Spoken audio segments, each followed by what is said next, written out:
keen supporter of the ecosystem and someone who I would say tests his vision in production. Josh Price is the CEO of Alembic. They support the community, they fund the Ash framework, and they are also putting on a bonus event on Saturday, the Ash Summit 2025. Since we accidentally gathered most of the Ash core team, we figured, why not an event? So there's a free bonus event if you're here for Saturday. I haven't checked recently. Do we still have space in that one? We do. Ah, sweet. Yeah. Yeah. I think Alembic are doing a lot of things right, and it's on Josh's watch. So today he'll be showing us how he can tie together Ash, Elixir, and LLMs, or at least that's what he told me he's going to show. We'll see. Welcome to the stage, Josh Price. It's all yours.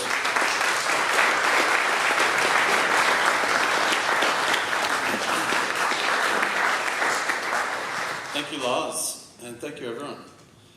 I do want to say it's really a pleasure to be here, and I want to say thank you to Lars and Sina for hosting this amazing event. I hope everyone is having a great time. And it's really a privilege to be here and speak, but it's also, amazing to be able to support a vibrant community-run event by being a sponsor. So I just want to say thank you to everyone. Thank you.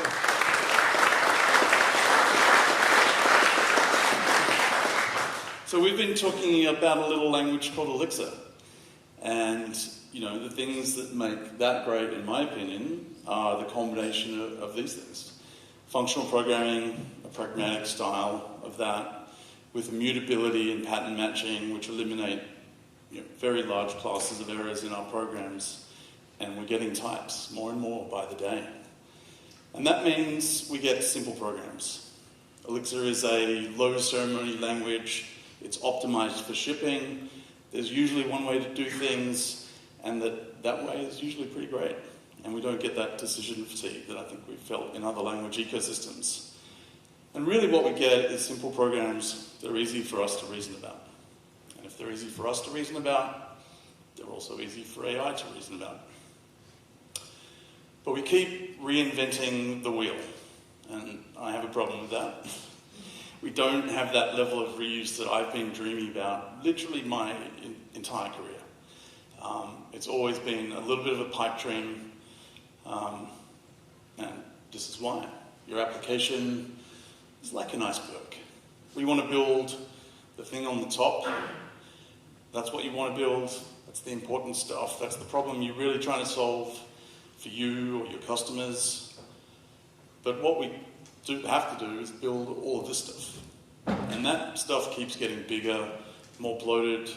We keep reinventing the wheel, duplicating things, and resolving problems that we think we should have probably solved already.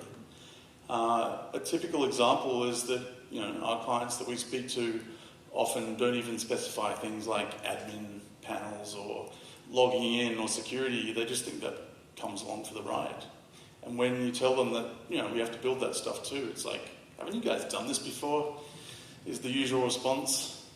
And really what we're chasing is this stuff, the innovation, the differentiation. It's what clients and customers, business people think about as their core IP. It's the system that you're building, it's the real stuff, it's the problem you're solving. And it's where all the high value is. But we have to do this too, to get there. And there's a lot of commodity, boilerplate code, same old problems that have been solved before that are just table stakes that the customers don't even think to explicitly ask for. And it's low value stuff. This is the core, and any time you spend down below the waterline building that stuff is waste. And so enter Ash. The tagline is model your domain, derive the rest, and I'll give you a quick tour of what that means. I don't have a lot of time, so this is going to be a bit more of a philosophy lesson. But what is Ash? We've spent a few years, Zach and I, trying to communicate exactly what Ash is and what it does for you, because it's a big thing. There's a lot there. But at its heart, it's a declarative application framework that is focused on modeling your domain and your business logic using really powerful DSLs, taking that DSL idea that came up in Rails, active record modeling, think some of you are familiar with that, but we take that all the way. And we represent your system as an introspectable data structure from which other parts of the system can be derived. And what comes out of the end of that is an Elixir application, typically with a Phoenix UI, but it doesn't have to have one. And it uses the best of breed libraries and frameworks from the Elixir ecosystem, which we all know are great, otherwise you probably wouldn't be here. So that's the high level stuff. But let me tell you a little secret. Yes, we're declaring and modeling our domain and declaring our application with DSLs, but the big secret is that DSLs are just simple data structures. Everyone thinks they're macros, they're really not. Now, there's a lot of simple data structures, but they're really quite simple. Now, they can be introspected to generate all kinds of parts of your Elixir application. So, who remembers the three-tier architecture diagram? It's never really gone away. It's still a useful way to think about your UI, your business logic layer or your application layer, and your data layer. Now, there may be more layers, but those are the three main ones. Now, what we're doing with Ash is that we're concentrating and starting at the middle. We're declaring our domain and then generating our UI and our data layer. So that's the big idea. So a very quick tour. This is what an Ash resource looks like for a user. We're adding in references to our Ash extensions and then using our simple DSL to declare what that looks like. Seems pretty familiar. But this is the introspection part. We can call simple helper functions in Ash. And here we're calling attributes function on the user resource to basically get that simple data structure that I was talking about. And it is really that simple. They're just structs. Another cool feature that sort of gives you a sense of the power is that we don't have to declare our database schema. And we get things like data migrations for free, which is pretty handy because nobody ever really liked running database migrations. Another pretty amazing feature that I'd love to go into more detail on, but I don't have time, is that computation is actually modeled as data. Now, the macros that everyone thinks Ash is full of, there is one. The expra or expression macro is basically how we define predicates or business logic in a way that could be run in the database. But if you have a data layer that isn't actually supporting that particular functionality, or it doesn't have any way to run code at all, like a CSV or X, then we can run that stuff in Elixir, in memory. And we can use that for testing as well. So the other cool thing about how Ash lets you model your domain is that we also model the verbs. And these verbs, or actions, as Ash calls them, represent your application's capabilities. Now that's going to come in handy in a second. And you may sort of wonder, hey, you're sort of writing what looks like a function there, Josh. And you're right. We could write functions, but those aren't introspectable. These are DSLs, so they can be, all of our application capabilities can be represented as data structures, which are introspective. Super important. Now we can expose these externally. We can expose it as GraphQL, REST APIs, or even get it to write our Phoenix context functions, which often, are a pain to write. They're pretty simple. They also drift over time. So this is, our GraphQL exposure of our resource, and this is what it looks like in GraphQL land. Same for OpenAPI. And this is our context function that we didn't actually have to write. Pretty cool. So yeah, we're modeling our domain, deriving the rest. Hopefully you have a good sense of what that means now.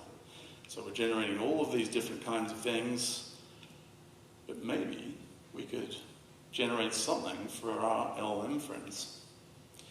So here's a quick timeline of tool use in LLM land. I think we remember this. This seems like an eon ago in AI land. We didn't have tool use, and it was kind of slow, and it was kind of unreliable. Then GPT 4.0 came out, and And then very quickly, Claude 3.5 Sonnet came out. And this was the point in time that I thought we have definitely entered the AI age. These things are not going to get any worse than this. But the interesting thing about both of those models, 4.0 and 3.5 Sonnet, was that they started having tool use, which meant that the LLMs were getting smarter and they got more capabilities.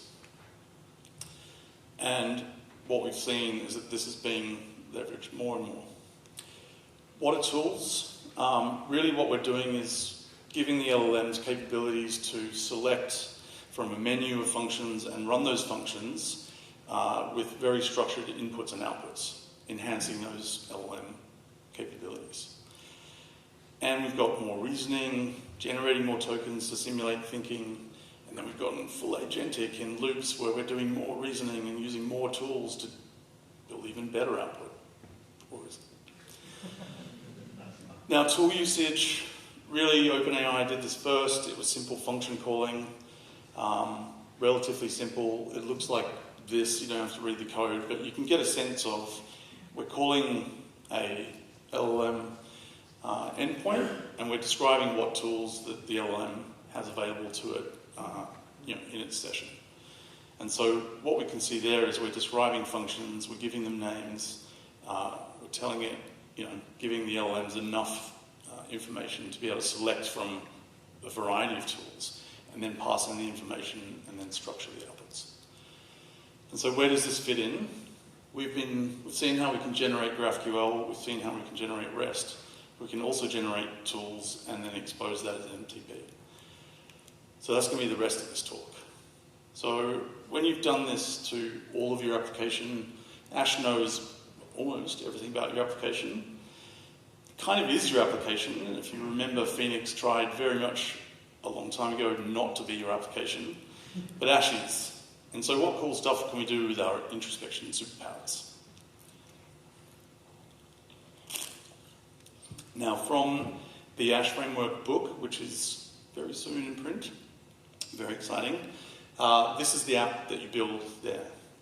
It's a relatively simple web app, and it models artists and albums and tracks and a whole bunch of other features just to take you through how Ash works and lets you build that.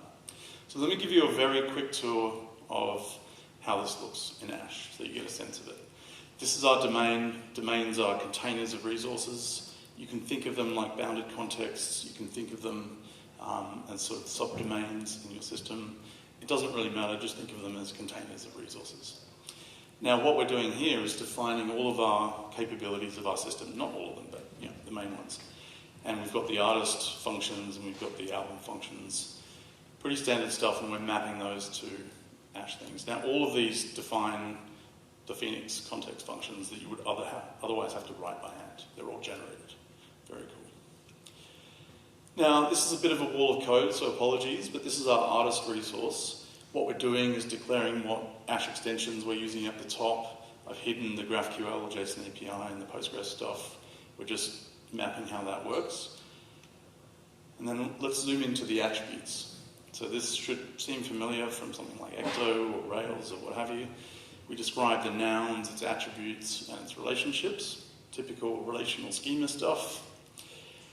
This is where the actions are defined. So we're declaring default actions for create, read, destroy. We're accepting default sets of attributes there. And then we're describing our search function, which takes arguments, has descriptions and documentation, which, by the way, do get exposed out to all of your interfaces that you declare as well. And there's an update function there as well. So I'm not going to go too far into this. This is the interesting bit. This is the safety stuff. This is your authorization or your permissions for who can do what. And just very quickly, you don't have to understand this, but we're saying the create action, well, admins have to do that. Anyone can do the read action, that we're saying authorize always. Admins and editors can do the update, and only admins can do a destroy. Pretty simple stuff. Oh, enter Ash Borg. Oh, wait a minute. No, that's not it. Ash AI. So Zach released this in a talk that you should probably watch because there's a lot more detail in some of the functions and capabilities in Ash AI.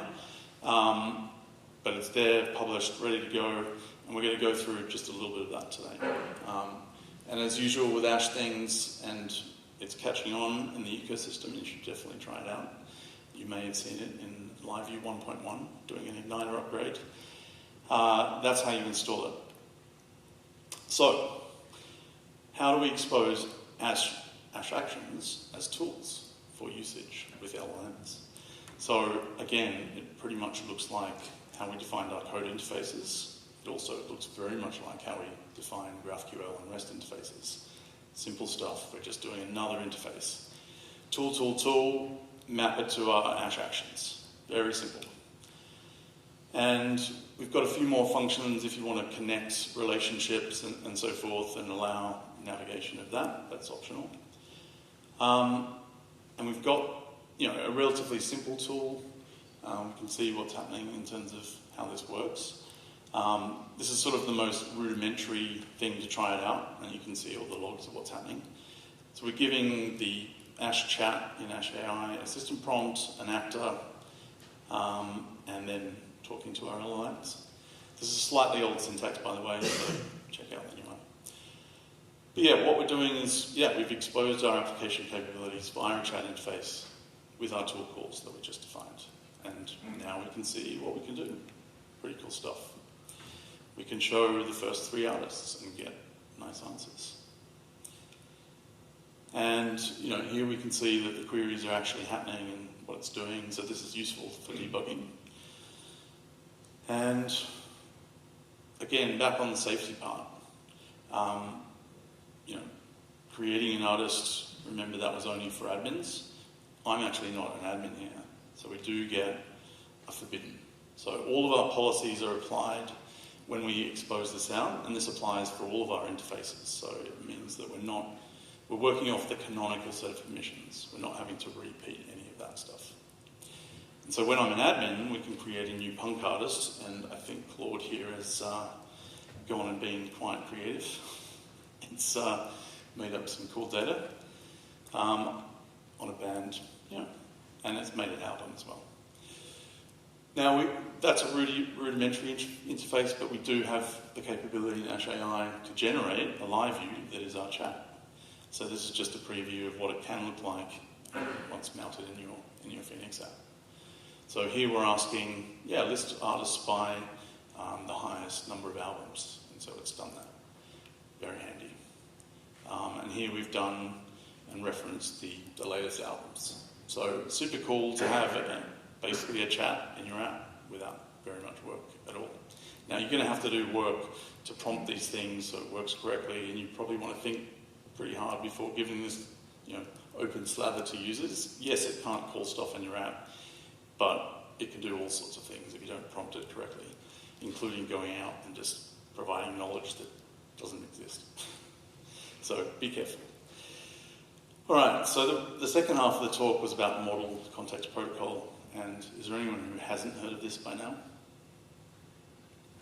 I can't see any hands. I think you've figured it out. It's only been around maybe less than a year.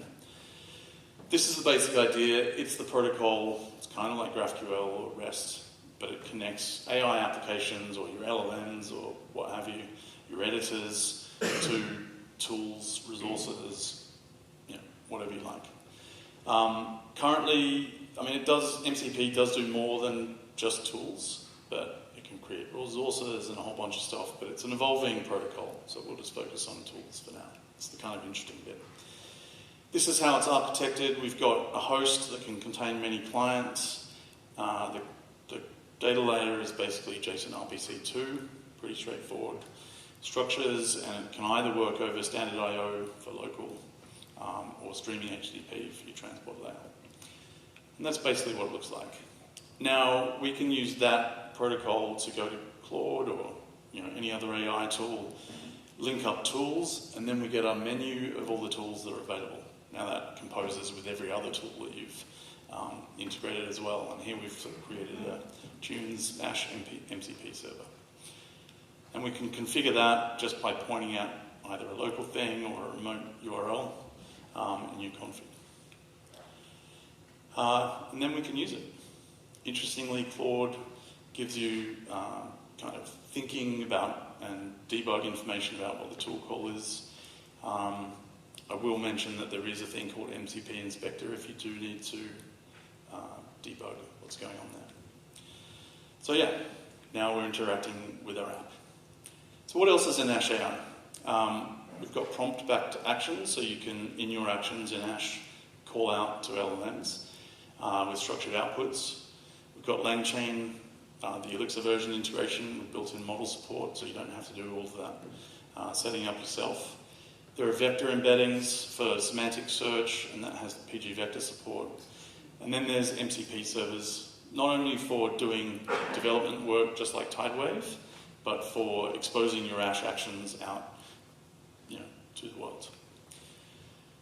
This is the talk that Zach did. It's the launch, and it has a lot more detail. Check that out. That's been published. And yeah, really that's how you connect apps safely to AIs and LLMs. But beware. Feel free to explore. This is a brand new sort of world, but there is some danger. And I think I don't have time to go into the security side of things, but I will recommend that you do look at Simon Willison's blog if you haven't seen it. He does have a post about the lethal trifecta, and this really is sort of the key problems in connecting, well, anything to anything. You've got private data being accessible, and often, you may be running bash scripts, and giving LLMs access to anything you can do as a user, which is particularly dangerous. Once they can externally communicate, which they can, and there's untrusted content coming in, you get all kinds of injection attacks, and horrific things can and have happened. So be very, very careful. All right, and I think that's all I've got for now. If you want to know more about Ash, come along on Saturday. I think we've got about 60 people coming. We've got a great list of speakers, and the core team will be there, and contributors. Come and enjoy. We've got coffee, and we'll go to about 1 o'clock, and if there's still time and energy after that, then we might do some hacking and some socializing after lunch. So there's the Luma. There should be a dot actually in Luma. Oh no, that should work. Should be good. Note it down, or just look it up. And remember that the Ash book that Rebecca and Zach wrote is nearly in print, and so check that out if you haven't had a look already. And thank you very much.